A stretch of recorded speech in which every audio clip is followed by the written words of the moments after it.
अस्सलाम वालेकुम। पंजाबी ड्रामे जी नई अपडेट। पंजाबी ड्रामे में हाणे तमामु घणो मज़ो थियण वारो आहे।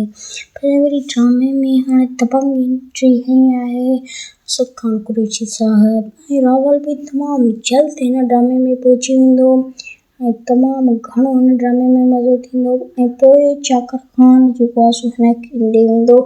रईस अकबर ख़ान सतावड़ो खाइण जॾहिं, लेकिन रईस अकबर ख़ान हुन सां धोखो कंदो। रईस अकबर ख़ान रईस चाकर ख़ान खे ॿधी छॾींदो, छाजे करे जो हू माना हुनजी धीउ खे भॼाए वियो हो ऐं इन करे हू हुनखे ॿधी छॾींदो। ऐं ड्रामे में बि तमामु हाणे घणो मज़ो थींदो, छाजे करे जो हाणे इहो जेको आहे सो ॾाढा माना इहा कोमल तमामु घणा हुनखे पंहिंजे पीउ खे एराज़ करे मिठो कंदी, लेकिन ड्रामे में हाणे घणो मज़ो थियण वारो आहे असद खान कुरैशी साहब जी दबंग।